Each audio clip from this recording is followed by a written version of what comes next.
everybody. Happy Sunday and welcome. I am joined by Marie Manuchehri.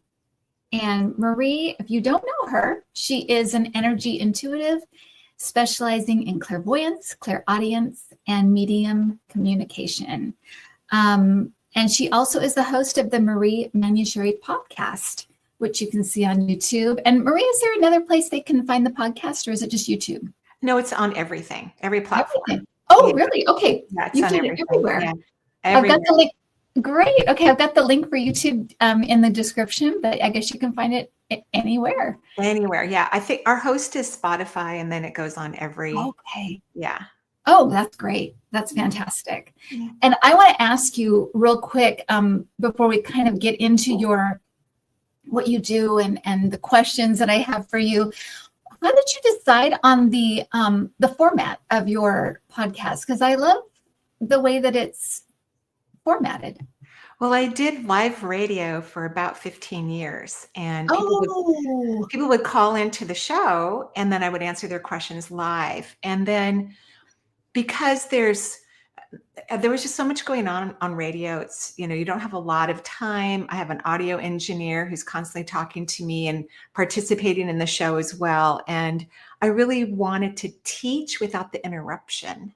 Uh-huh. So it took my team a while to figure out how do we get, because we couldn't have people just call in, right, to the podcast. At least I don't know that technology. I'm sure it exists. Right. But yeah, one of my team members found out that people could leave a voicemail for us.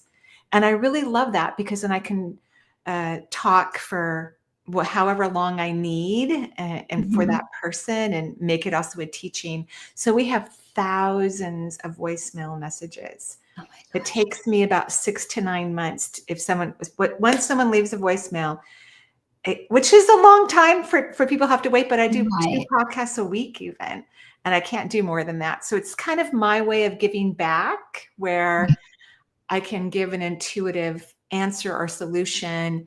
Nobody has to pay for it. Right. So yeah, that's how it all came about, was radio. Because I love it. And it is kind of like, it's so interesting you say that, because it is kind of a throwback a little bit. Because it reminds me of like the Phil Donahue show, and the people would call me. Right? Yeah. I love it. Yeah, it's really great. And also, I also wanted to ask you about that.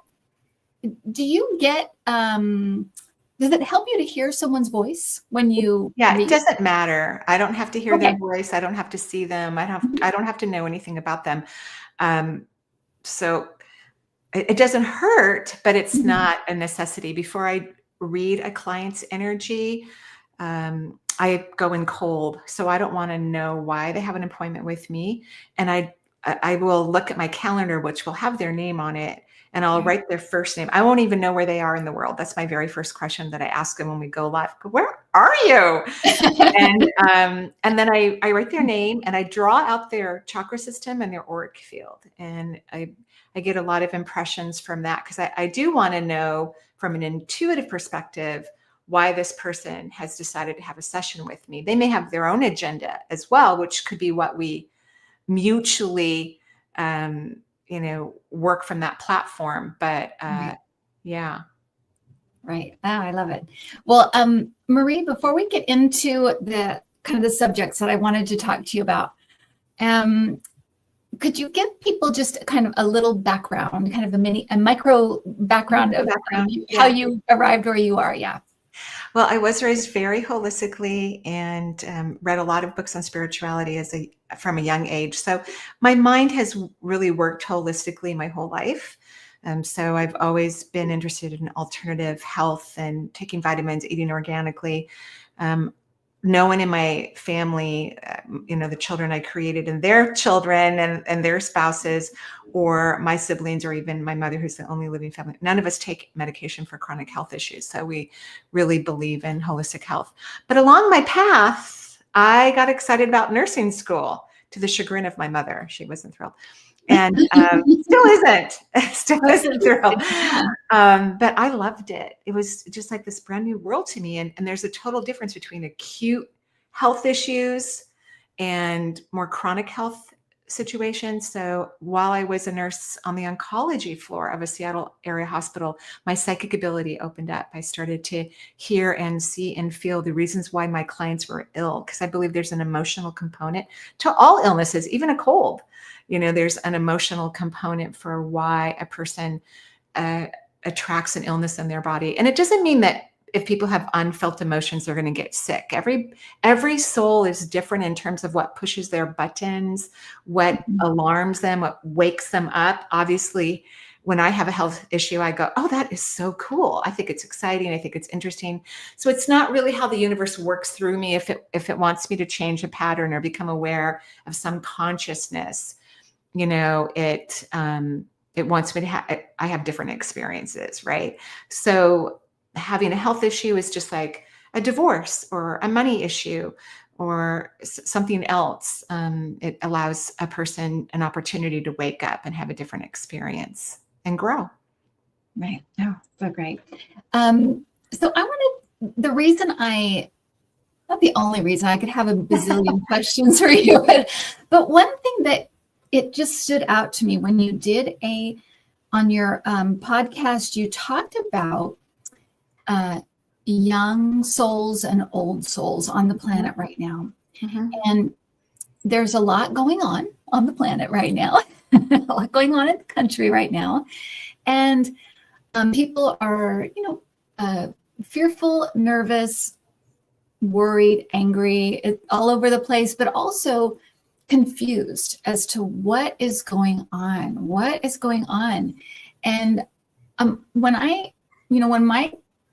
for me, and I've shared on my channel, when my guides, when I get lost in the 3D and lost in all the drama and stuff, my guides always say to go small, or big, big, big. Either go, into the present moment, find your center, do something that you enjoy in the moment, or go big, look at the big picture. And I feel like this old soul, new soul kind of gives us a different prism to look through for the big picture. So could you explain what a young soul is and what an old soul is and kind of the traits they have? So it has a lot to do with consciousness and how many lifetimes you've lived. And who knows, we may describe it differently in the future, who knows? But for now, this is how, my guides have described it for me, and helps me to understand why everyone is so adored and cherished and loved, no matter who they are, no matter what they do. So younger souls are beings that haven't had a lot of reincarnation, a lot of lifetimes, right? So they haven't had a lot of experience. Old souls have had a lot of experience. And what all souls want to learn is compassion. So young souls haven't had a lot of experience in compassion. And Earth is a hot potato. I mean, a lot of souls are here on Earth. We're a popular destination. So we have, 8 billion human souls, not to mention all the plant life and animal life that we have on the planet, right? We have all these souls here, lots of souls. So younger souls are working on learning to be compassionate. Older souls have already learned compassion. And when they decide to reincarnate to Earth, they're still learning about compassion, but it's self-compassion. So older souls tend to overgive, over-nurture, over-care for everyone, and they forget their own well-being and their own happiness and their own joy. That's their tendency. What we used to have on Earth was a whole bunch of medium souls. So we had souls so think of, we just have all these souls in different processes of consciousness, right? And having reincarnation can help you to excel your awareness and your consciousness. And we have millions of places where beings could reincarnate, and physical realities create the greatest opportunities to learn in a very short period of time, because the contrast is so obvious. It's so incredible. So medium souls would do this thing where they could still kind of understand young souls, and they could understand old souls, and they would kind of mediate. They would tell the old souls, you can't do that. You can never do that again. And then they would say to the old souls, everything's okay. Don't worry about it, And we don't have a lot of medium souls on Earth right now. It's like 50-50, young and old. We don't have this buffer of of beings who can get both, because old souls don't get young souls. They don't understand them. It doesn't make sense to them. And then young souls don't really understand old souls either. There's too much of a chasm in between these levels of consciousness. So there's nothing wrong with Earth. Everything is happening exactly the way it was supposed to be. What a lot of people didn't realize is that, and this is across Earth, but I can speak directly to the United States. There is a tremendous amount of racism and misogyny throughout the world, and the Earth wants to shift its frequency. It already has, and its vibration, and wants to help humanity to expand their consciousness. But you can't have conscious growth with racism and misogyny, and it's pretty ingrained. And I think the medium souls probably helped. They helped to the younger souls to maybe reevaluate and become more aware of even the subtleness of racism and the subtleness of misogyny, because there's so many different levels of it. I think a lot of people think that racism is like the KKK. Well, yes, that's true, but there's so much in between, between not being racist and not being a misogynist. So because we don't have the middle souls and there's this desire for the Earth to expand, now we have this big moment in life, a big moment in life that's helping everyone wake up, help everyone have a different awareness and a different form of consciousness, so that compassion can still be the goal. And because when you're compassionate towards everyone. You don't care what color they are, what religion they believe in, what their gender is, what they do for a living. You don't care where they live in the world. You just love unconditionally. And that's a conscious growth. So we have a problem in our world because we don't have that in spades. It's obvious we don't have that, throughout the world. And I know it's hard on older souls. Older souls have such a hard time with this whole topic. It's very upsetting to them. And I continually remind old souls, including myself, that you just have to stay in your own lane. This really isn't about you, other than the fact that you need to take care of yourself. So old souls, if they could focus on self-compassion and not be so hard on themselves or think they have to fix everything, but just really kind of take themselves out of the equator, because they already do all the appropriate things, that need to happen to help humanity to improve their consciousness. They already do all the things that are necessary, but so they have to stop looking at the news. They have to, take care of themselves, take a nap, be kind to themselves, appreciate the world the way it is right now, because it will change eventually. I mean, we are on a projection where it's going to change, but we have a whole bunch of people that need to wake up, and it's no one's fault. I mean, it's just, some people are just raised to believe that way. A lot of people just haven't had a lot of experiences outside of their communities. And however it occurred, however this occurred, it's up to that individual, of course, to heal that and expand that in their well-being. And so now we're having a lot of moments where people are reevaluating maybe their belief system, or getting an idea of what it feels like to be treated differently than others. Right. And you don't have to tell me twice to take a nap. I will do that for myself. Right. Good. That's good. That's good. Yeah. So that's my thought process. Like, nothing's wrong. Yes, it's uncomfortable. It shouldn't be happening. It's not fun. It was easier in the 50s, 60s, and 70s because we had so many middle-aged souls who were just these buffers. And but we don't have them anymore. So it feels very harsh to both aspects of the spectrum. Now, have you pondered, or have you asked, or do you know why there's no middle souls? Are we pushing the boundaries? Are we? Yeah, that's a really good question. I'm not really sure. Maybe that if we had the middle souls, we wouldn't be having these stark awarenesses of the lack of consciousness that needs to be healed, right? Like maybe they just they were like the referees on Earth, can't do that. Everything's okay. Oh, no, it's fine, And now we don't have them here. And so there's no softness in between.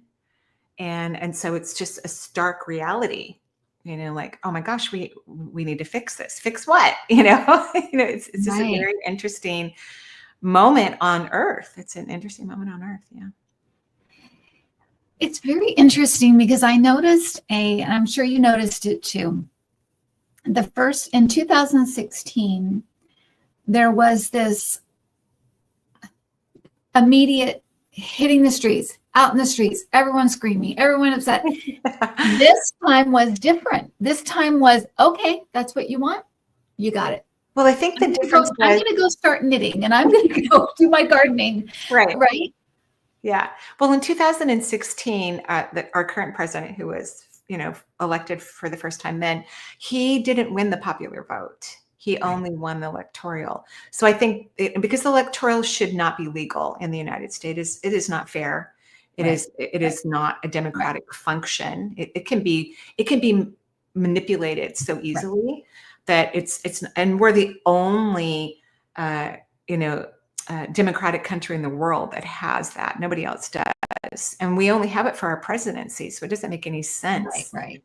It shouldn't exist. So I think this time, because he won both, there is kind of like, well, there's nothing I can do or say. This is what the population wanted, even though it wasn't. It wasn't millions. I don't know what the difference was. Like, I think it was so frustrating because Hillary lost, but won the popular vote by 300 million votes, or 3 million, right? 3 million, because we're 300 million people. But that's a lot. And so I think that was just such the, outrage. Right? Yeah. And I think the rest of us are kind of tired. Yeah. We're tired of fighting. Yeah. So now people get to see what their choices bring them. Right. And and the reason I bring that up is because it's more in line with what you were talking about, how the older souls are kind of like, I'm going to just make sure I'm okay. I'm going to check in with myself. I'm going to make sure that I'm exhausted. I'm tired. So I'm going to go rest. I'm going to go do and you guys, this is what you wanted. So, enjoy, and I'm going to go in. Right. It's kind of that. So it's about surrendering. Whenever we want to manifest something, there has to be an act of surrender where you have to let go and appreciate the way things are to the best of your ability, while you also feel what you desire. So surrendering is a super important, powerful part of healing, a part of consciousness. Because as long as we're in that, I can't believe this happened. And although I must say the Women's March was so fun. And yes. Yeah. It was very positive. It was very loving. I mean, my daughters and I had an incredible time. And I've been to a lot of protests because my parents were hippies. And they were University of Washington students when we were all young. So they would drag us to protest, like against the Vietnam War and things like that. So, it was lovely. And I've made that my last protest. Not that I was, really? because it was just so beautiful and so gorgeous. And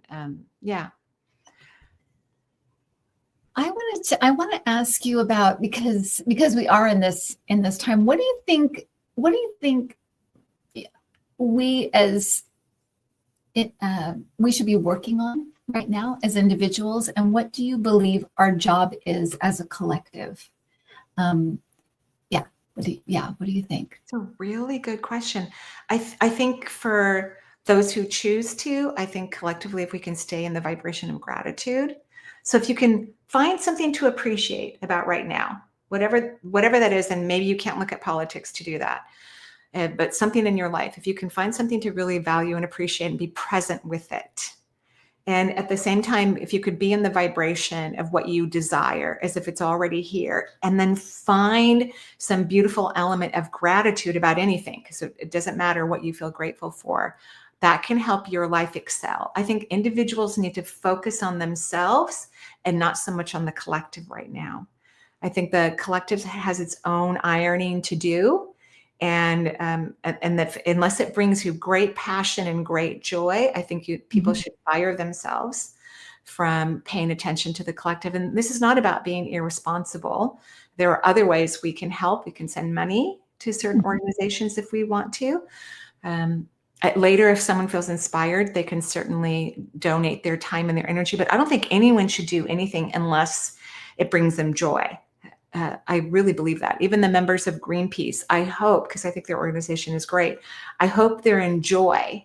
Because when you're doing something out of joy, you have the best results. You have the most incredible results, better than you could have possibly imagined. So in saying all of that, if we can stay focused on ourselves and if we allow ourselves to individuate and align to our magnificence and allow our full mastery to come through, that can definitely help the collective consciousness as they begin to become more aware of what unconditional love means and true compassion, what that truly means to others. I love that. And I wanted to bring in this comment by Leslie, because I think there's a lot of people. I fluctuate between staying above and feeling compassion by the way, for the way some have manipulated, and feeling sad, mad, and angry at the damage being done to all of us. So it's she's talking about that mix of emotions that come up and that kind of thing. And I don't think that helps us. That what that happens is your energy goes up and down, and we can feel it. It doesn't feel good. So here's an example. Like our current administration wants to get rid of pennies. I think that's a great idea. I mean, so that's one thing I can focus on that I think is cool and positive if I'm going to focus on that. Right. Because if you can't find something that's positive to focus on, whatever is kind of gaining your attention, then you need to get your energy out of it. You right. Absolutely. And of course, this person is an empath, obviously, because, she feels compassion and she worries about the damage. Try not to think of it as damage. Just think of it that a whole bunch of people need to wake up. And I can speak from moments in my own life when I've had an awakening. I first had a destruction. Something fell apart in my life. Right. And so we may be used to having that individualized in our own life where something fell apart. Well, this is something that's falling apart that's going to have to be rebuilt, but hopefully and most likely in a better way. So it's, just I think it's just best, try not to look at it unless you can find something positive about it. Just stay present. Work on you. Work on becoming your very best, wonderful, amazing, incredible self. Yeah. And I think that's really hard for empaths to do, right? Because their tendency is to fix, is to or maybe old souls. Their tendency is to want to fix it, to want to make it right, make everybody okay. It almost reminds me of the addict and the enabler in a way. Right? It's kind of like that, wanting to make everything all right and make peace. Because I think that's their pattern. Yeah. That's their pattern, is to want to fix it. Right. And right. I think that if we find something that we're really good at, that brings us great curiosity and joy, then that's what we need to focus our energy on. So even in the work that I don't do what I do to help other people. That is not my driving force. Thankfully, it does. It helps, from teaching classes to helping clients. Thankfully, it does. But I actually do what I do because it makes me so happy. I love looking at departed loved ones. I love looking at energy. I like seeing how the energy is moving in disease. I find it fascinating. So if we can get out of this, I got to fix it, Right. And get into finding out what really brings an individual tremendous joy, and which takes a lot of getting to know oneself, which is the opposite of the empath. The empath wants, it's way more fun to read other people's energy. It's way more fun to get curious about what's happening in other people's lives or energetic system. But remember, the older soul came here for self-compassion. So you can't be compassionate to yourself if you don't know who you are or what you want or what you're really feeling, not what you're mentally think you're feeling, but what you're really feeling. Those are two different animals, two complete different experiences. Yeah. And how do you tell the difference if you are kind of, say you've raised kids and you've worked a certain job and now the kids are gone and the job is, you've retired and you're kind of like, I don't know who I am. I don't know what I'm doing. Where do you start? Well, there's a really simple formula. I teach this to all my students, all my clients, is to learn to rest your energy away from your brain. So the brain was created just for logic, to make sure that I brought something to drink as we talked, that my camera was working. I did forget to turn on one of my lights, but to make sure my lights are on, to make sure I got online with you at the right time, right? You look great. It's fine. So that's logic. Right. Emotions are not logical, and intuition comes from the emotional response system.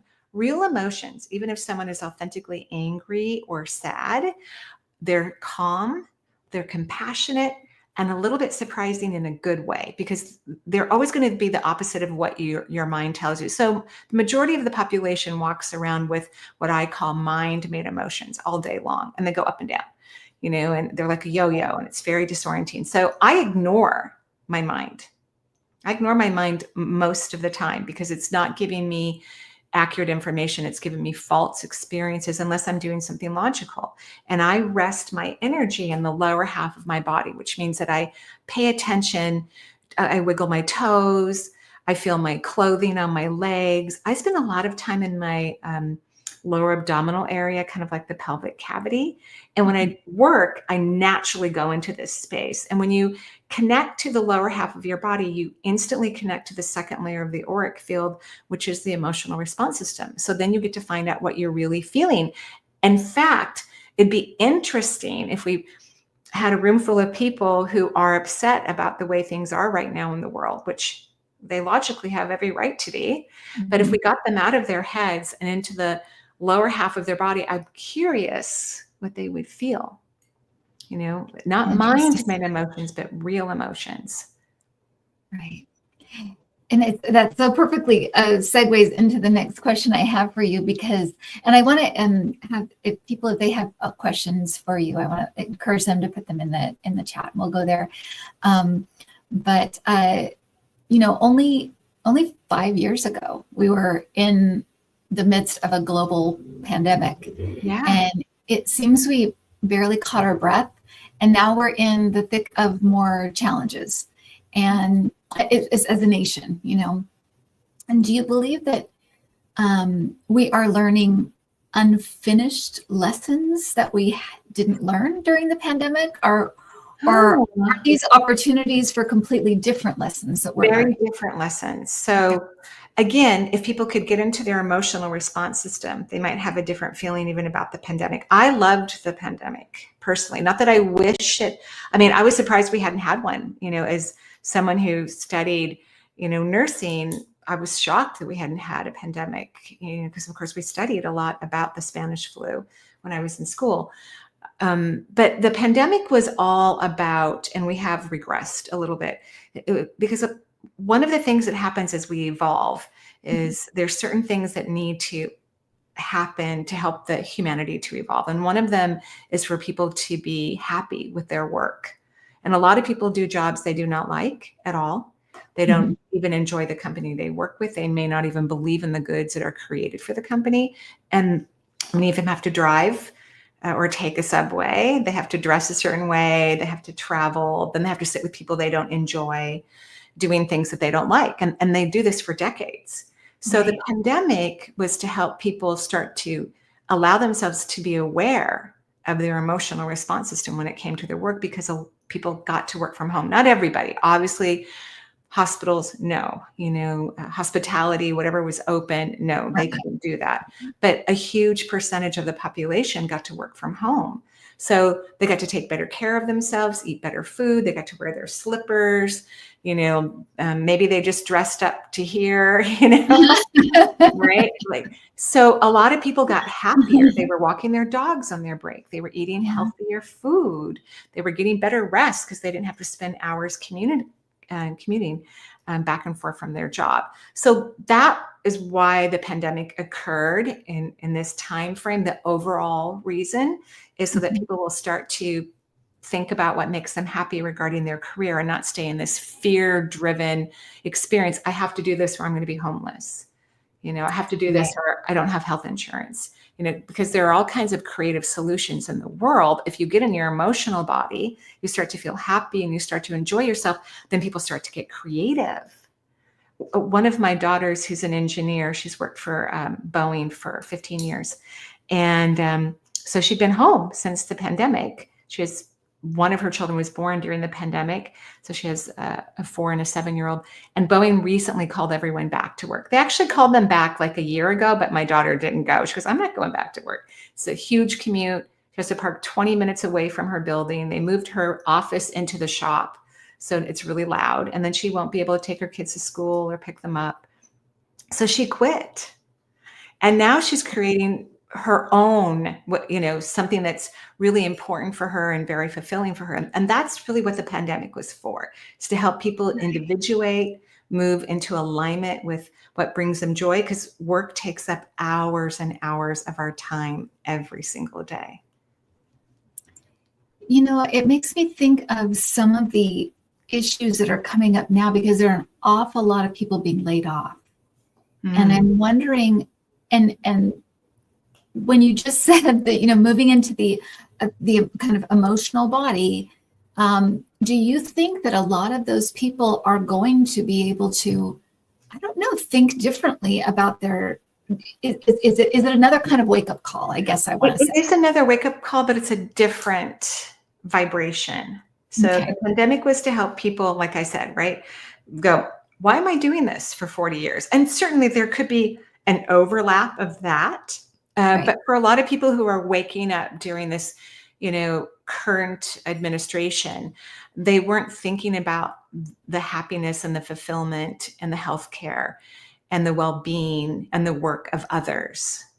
They were only thinking of themselves. And not everybody, obviously, but the majority of the people who voted for this current administration, they were not thinking of immigrants or women, or they just had this idea that all these people were taking their jobs from them. And I'm not saying everyone, this is a general kind of understanding. And now people are starting to recognize, like, all these things are for everyone. They're not just for people of color or for women. They're for everyone. And a lot of our government programs are for the people who have the least amount, who don't have health care. There are people who have jobs, they're not offered health care. People who are, they may work very hard. They may have a big job. They may work, 50 hours a week, but they don't have health care. And so they may have Medicare or Medicaid or some some sort of government organization is helping them with their health care. So that's why that's happening. Not that we probably could clean certain things up. Remember, when things get destroyed, then we can how can we make this better? Whenever that time happens, it probably won't happen in the next 4 years. But when that happens, like, how can we make this better? How can we make this more effective or efficient? How can we lower costs for everyone? Because we're probably, for a democratic country, we have the highest expensive healthcare in the world. And we also don't have the best healthcare in the world. We have a very high mortality rate. We don't have the best education anymore like we used to.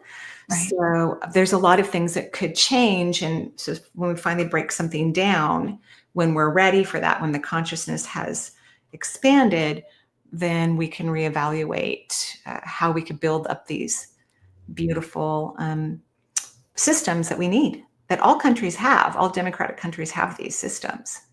Right. It's so fascinating, because I just putting this all together as you're talking, when I'm thinking about, this, what's happening and the way things are kind of being dismantled, it's showing people how it actually works. Because even I thought, when they did the US aid and took the money away from US aid, and it was affecting Kansas farmers. And what they had done was had the Kansas farmers have a government, contract to make food to send over. Yes. I mean, it's brilliant when you think about it. I'm like, that is brilliant, and to get everybody what they need. Right. And I didn't know that until they started to dismantle this. It's like, oh, that's how it works. Well, and we should obviously have better civic training Yes. in schools. Both of my parents, because they were hippies, so they taught us a lot about civics, when we were kids. So, and they've taught us a lot about prejudice and racism and misogyny since I was a small child. So I'm not surprised by how divided the country is. Right. And how far certain people's belief systems are from one another. I'm not surprised at all. I was just really happy for a long time it was quiet, because even my mother's family was very racist. They're all passed over. My mother's the only one living out of her siblings, but they were very racist people. And so I had a front row seat about what it looked like, and how it was kind of hidden. Like one of my uncles was a sheriff in a small town, and my other uncle was the butcher for another small town. And so we wouldn't visit them that often because my mother didn't get along with her siblings. Obviously, they didn't have the same value system, but it was a great front row seat that my mother could then bring in, the subtleness of the behavior so that my siblings and I could be aware of what it really means and what it really looks like. But yes, the United States has always been, at least since I've been on Earth, one of the most generous countries in the world. And of course, we've done things that aren't good either. We've participated in wars, we've created wars. Unfortunately, war has been a big part of the world for a very long time, forever, it seems like. But yeah, the United States has been one of the most generous countries in the world. And other countries have looked to us, like even the pandemic team, which was dismantled during President Trump's first presidency, which I think led to the pandemic. So when you have a pandemic team, they're watching all the health issues around the world, and they work with other pandemic scientists from around the world, and they work on containing health issues so that they don't reach epidemic or pandemic numbers. So I don't believe we're a part of that right now. I mean, maybe we are. I know we're in the Congo right now helping with this new hemorrhagic fever that seems different than Ebola. So everyone's kind of looked towards us to help. And so it's not great that we're not a part of everything like we were, at least for right now, or we may not be during the next 4 years. But it's also nice to have other countries also come in and maybe participate a little bit more, that, maybe the US needs a little bit more checks and balances, or, can we all work together in a different way? So again, even though I love when we all work together to prevent disease, I think that's a pretty cool and interesting situation. Like, we have had maybe certain diseases we haven't had significantly in the US, but we've had these scientists travel around the world and study bacteria and viruses to protect the world. That's incredible. So amazing. Yeah, phenomenal. It is amazing. And a lot of people, and since you're in the nursing field, I wanted to ask you about this, because people are mentioning universal health care. And when I was in the UK, my daughter lives in the UK, and we spend a lot of time there. We'll actually be spending a lot more time there, but I know, so happy about that. Yeah. But what I noticed was on there, here we have a lot of commercials for ask your doctor about this and get on this drug. And then you have a whole bunch of commercials saying, did you get on this drug? Let's sue the person. Yeah. It's a weird thing. And so, but in the UK, they have a ton of commercials that are all about the free services for cancer patients. Have you just been diagnosed with such as a, call this number and we'll get you in touch with people who can help you and care for you. And we'll get you in touch with mental health facilities that will help you. And I thought, oh, we're not going to have a completely compassionate society until we have some kind of healthcare for everybody. Right. Do you agree with that? Absolutely. Yeah. I mean, I'm lucky that I can pay for the healthcare that I have because I'm self-employed, but it's very expensive. It's extremely expensive what I pay. And I don't even want it, honestly, quite frankly. I think it's a fear dominated, but my accountant has said it's a write-off. And of course, my children love that I have health care. They don't like it when I don't have it. So I'm like, okay, whatever. Right. I think it's a waste of my money, but whatever. So what I also love about other countries that have universal health care, so of course the United States should absolutely have this, of course, is it takes them away from modern medicines only using modern medicine for chronic health disease. So they use more herbs and vitamins and supplements. And I can't speak for all of the countries, but certainly France is well known for. They don't want to exhaust their physicians. So their physicians don't work like our doctors do, where they work enormous amounts of time, exhausted and worn out. And then where our people are only giving acute care medicine, that like people need to go see naturopaths and holistic practitioners, even if they get acute care medicine initially, which is great. That's wonderful. You have an asthma attack, you need to go in and get some prednisone and probably some inhalers and get you out of that acute care moment. But then we need to find out, why did your body respond that way? And what can we do to support your body and your immune system so that this situation doesn't happen again or doesn't happen often? So I think that's part of the reason why the universal health care has been held back. Anything that hasn't changed in the US or anywhere in the world has to do with power, the lack of the truth of power. So greedy people like pharmaceutical companies create a lot of wealth in the United States. And to your comment about the commercials, I'm so grateful they have the commercials in the US that says this could lead to death. Because I hope that makes people think again, like, how long do I want to take that medicine? And do I want to take it at all? Nurses and the hospital have to carry around drug books that tell you every side effect of every drug you're going to give to your patient. So when you walk into your hospital room and you pour those pills into a cup, you have to know because most patients haven't had those drugs before. They're having them for the first time. They all have side effects because they are made in a lab. Many of them are part of nature, but then they make them synthetically with proteins, and they're hard to break down. They're hard to detox from. They're hard on the body. Whereas when you take supplements and you eat really healthy food, which is also a major problem in our country, not necessarily for you or I or the people who are listening, but a lot of people do not eat healthy food.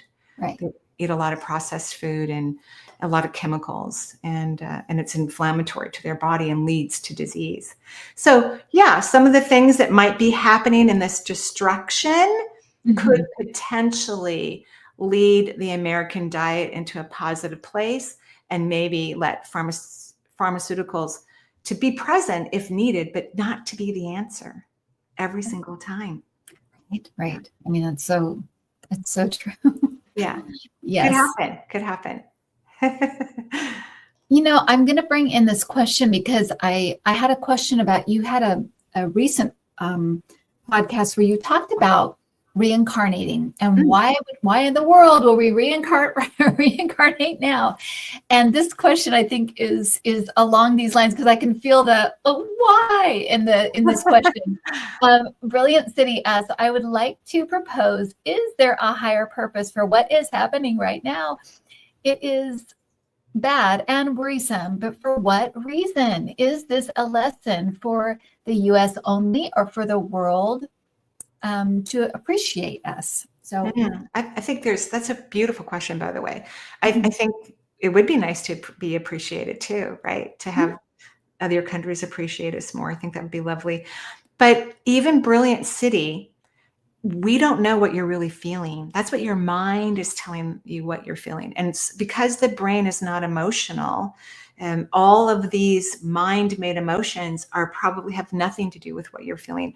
But to talk about souls and reincarnation, souls see the huge, big picture. And all souls know that Earth is a temporary reality. Temporary. We don't stay here forever. Everything dies. Even glaciers leave Earth at some point. Right? So nothing stays here forever. So souls are like super, super curious. super curious. I think I said on my podcast, it's like a school bus of second graders who are about to run into the Seattle Aquarium for the very first time and look at a seahorse and touch a sea cucumber. That's how souls are all the time. And when we come to Earth, we only bring a portion of our soul with us, parts that could be helpful, parts that want to grow or change, parts that want to heal. So the bigger part of our soul lives in the heavens. That's why we call it our higher self. And we did know, all of us, before we incarnated, what was most likely going to be happening on Earth for all the time that we're going to be here, because some of us live longer, some of us live shorter. Some people die before they're born. Some incarnated beings die the day they're born, right? And the souls don't even look at chronological anything. They don't care about time. They look at vibration and frequency only. And the Earth is always a place where you could grow and expand because of the contrast. When you're in a non-physical reality where you don't need to eat, work, pay for anything, drive a car, have a home, you don't have a body. No one can hurt you. No one can steal from you. It's a very different reality. So we don't always feel the desire to expand because everything feels great. Like, oh, I'm fine. I don't need to work on self-love. I'm fine. It's all good. And then you come to Earth and you go, holy moly. I really got to learn to love myself. I'm so mad at myself all the time and I'm not nice to me. And so there's these outside pressures that occur that allow us to start to do some work that we may not do in a non-physical reality. That's fascinating. And I think that I thought that was a good question that encompassed a lot of, I think, the type of frustration or like you said, it's in the mind, right? It's what our mind is telling us. So that's what we think that's where we think that it's, The day after the election, because I woke up in the middle of the night and saw who won, and I did not think that our current president was going to win. And I thought I did the very best I could energetically to get an accurate answer. I spent months on it. Because I do like politics and I can feel like brilliant city. So I spent a lot of time, getting myself into alignment and detached before I asked the question. Mm-hmm. And of course, when I asked the question, I said, is it going to be Trump or Biden? Because that's who was going to be in the race, right? And I heard Kamala. I went, what? They go, oh yeah. I go, what? And maybe the universe is correcting me. I don't really know, because I just was so excited. I just leaped out of my chair. So I thought I would be super upset the day after the election. I wasn't. I was so happy. And believe me, I was raised by very liberal, progressive people. So, I wouldn't normally be happy post that election. But the energy was just amazing. We are in a powerful shift of consciousness, which could help humanity expand beyond anything that any of us have ever experienced, who've ever lived on Earth. There is a huge potential and opportunity for us to really jump in our multisensory abilities. And now we don't have to wait for everyone to be conscious to grow our abilities. It's not necessary. Above the crown chakra, when people become more conscious, the veil thins for each individual, which can allow people to be more aware, more intuitive, more psychic, can start to talk to dead people and, they communicate with their spirit guides with more accuracy or more understanding. But when we get the collective to expand, then it becomes easier for larger numbers of individuals. But for each person, if they can align to their authentic emotional system, then they can allow themselves to expand and not have to wait for the collective to, begin to align. It's so interesting that you talk about that, because, and I've talked about this on the channel, and I've had other people tell me the same thing. The day of the election, I, like you, was expecting something different, but that morning, or as the votes were going, I got calmer and calmer and there was like a peace. It's almost like the in the Bible, the peace that is or surpasses all understanding. It was like I should be apoplectic, and I am at Right. such peace. I Yeah. just knew that it was fine. It was fine. And I knew it was a harder path. I knew it was going to be like a Right. rocky road, a harder path, Right. but I knew that it was okay, that it was still the right path in a way. Right. Either way would have been the right path. It's just different. I agree with you. I think either way I would have enjoyed the other path more. Right. Me too. Me too. Yeah. But yeah, I was so happy. And I went to go play pickleball with one of my friends the next day. And I said, "Are you okay?" She goes, "I'm so happy. And I don't know why." I go, "Me too."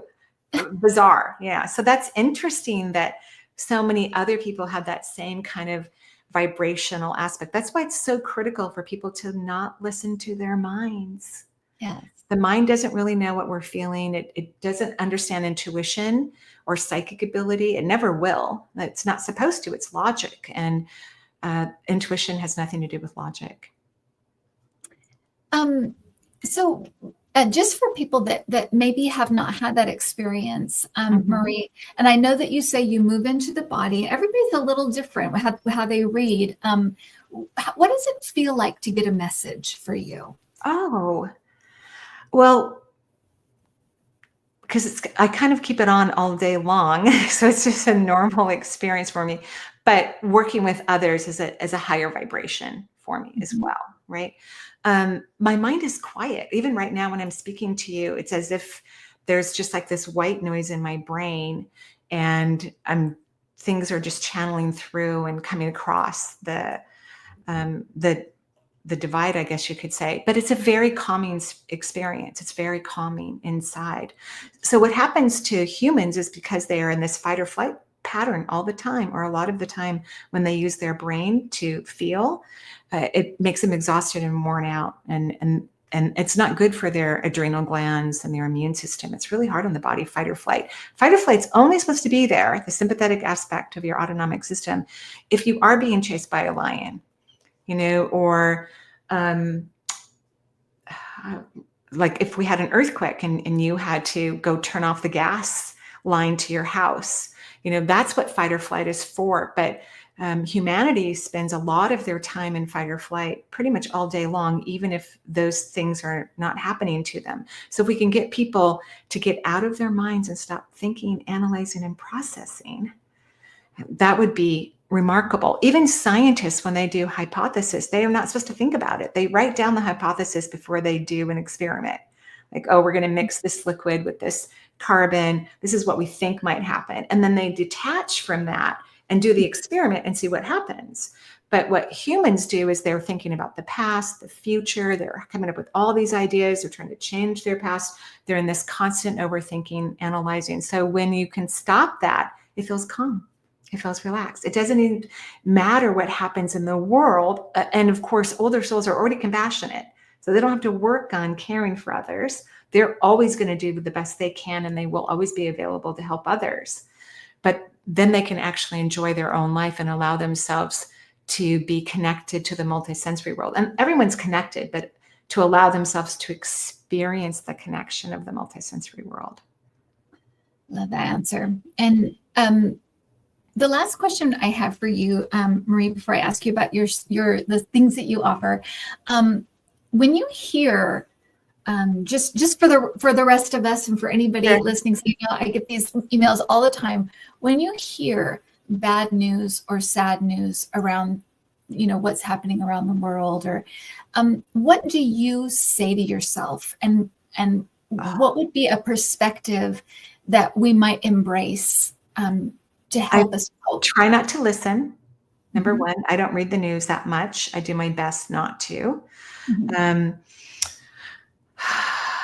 Well, like someone asked me a question in a newsletter about Gaza, which is, a tricky one. It's very tricky. It's super complicated.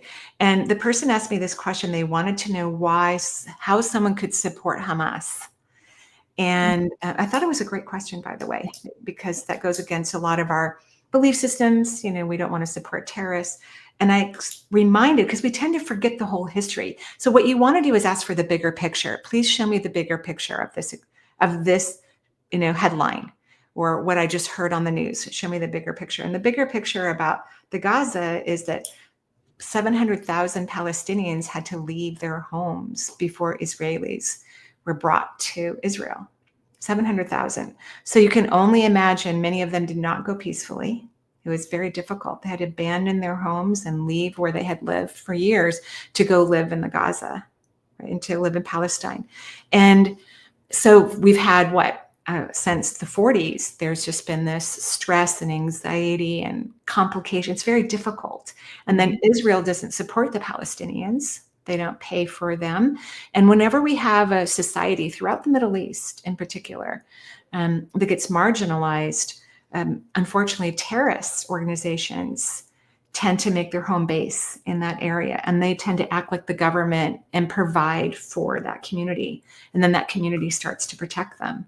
So it's just such a bigger picture than what we think it could be, and it's complicated. It's very, very complicated. So I think that when we see a headline or we hear something, we just come to these two aspects, right? Like, this is happening, none of this should be happening, which is true. I mean, we don't want any of these things to happen. But if you can ask for the bigger picture, I think that calms us down. It helps us to understand more, like, really what should happen is, everyone should take care of the Gaza. It should be rebuilt, and they should have their health care. They get huge amounts of aid from around the world. Hundreds of trucks drive into Palestine just to take care of the people there prior to the war, prior to this 3-year war. So if you ask for the bigger picture, then I think you can hear God and the universe and your spirit guides, because they know the bigger picture.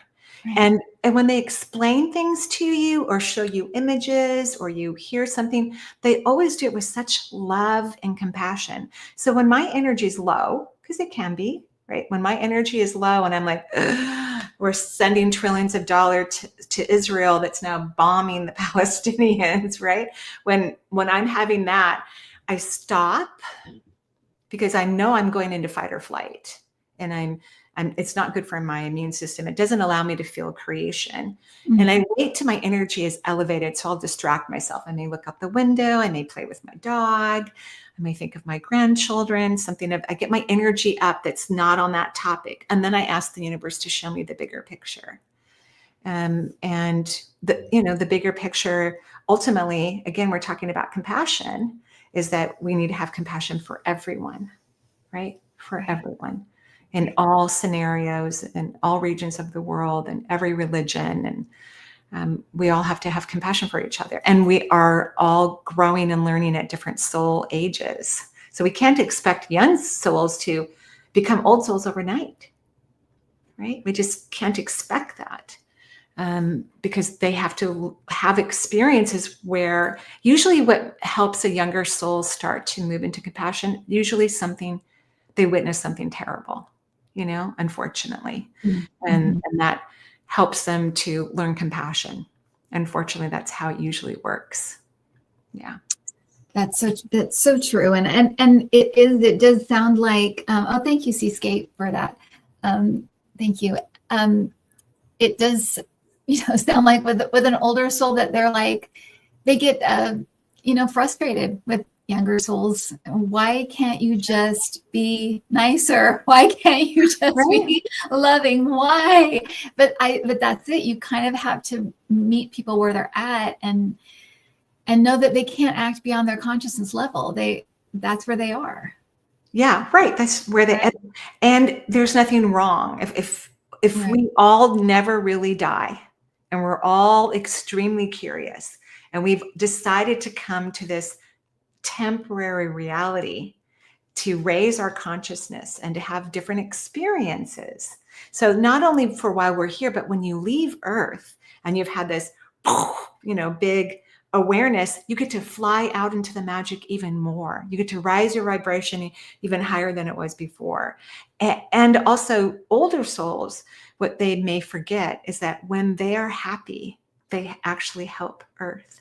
When they are in joy, their energy positively affects everyone. They're like light bearers inside of them. They have this beautiful energy inside of them. And when they find their authentic joy, because you can't fake it, it has to be real, that just goes out to everyone in their community, in their city. Where I always tell my children, whose ever neighborhood I live in, they're very lucky. I don't tell my neighbors that, but because I spend a lot of time in joy, and it's good for my neighborhood. Yeah.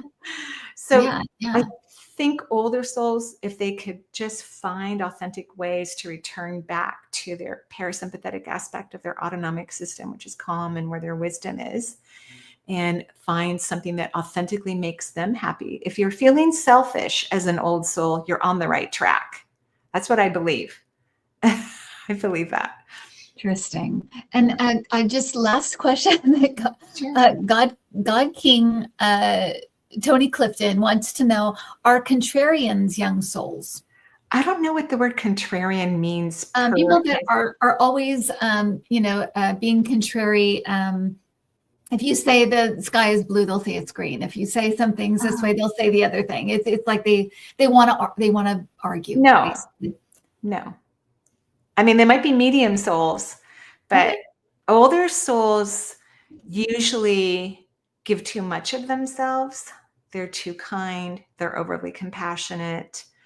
And they blame themselves for everything. They take responsibility for everything. They may not say that, but in their being, they say that. But they could be, like you could have someone who's in that constant battle energy, being more of an old soul than a younger soul, but maybe a medium soul.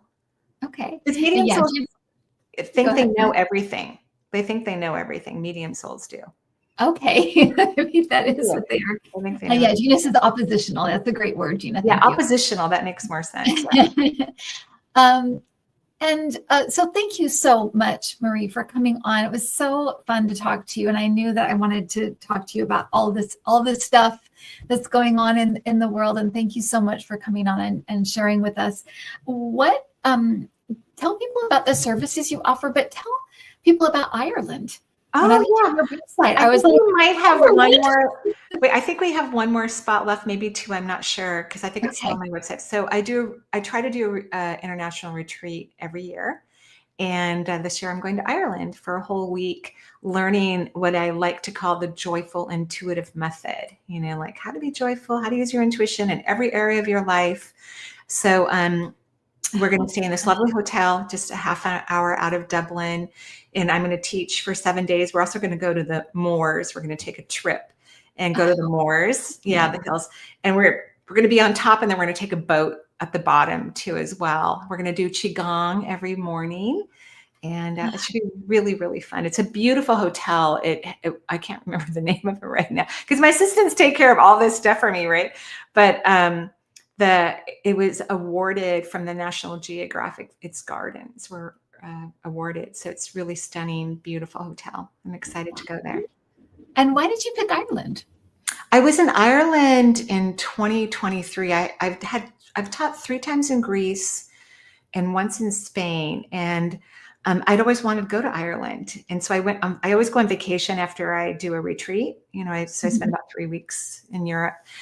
And so I went to Ireland and I fell in love with it. It's very magical. It's really beautiful. And they're fascinating. I had someone that drove me around while I was there, because I cannot drive on the other side of the road. There's just, I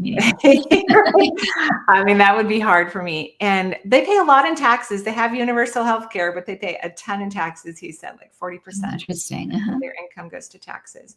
But it's the bog. It's just so holy there. So if you've been to Alaska, they have a bog, right? Where the soil isn't as dense as it is, let's say, in Washington State or other parts of the country. And so they have a lot of moisture. And Ireland is like that, but even more so. In fact, it kind of reminded me of a combination between Hawaii and Alaska.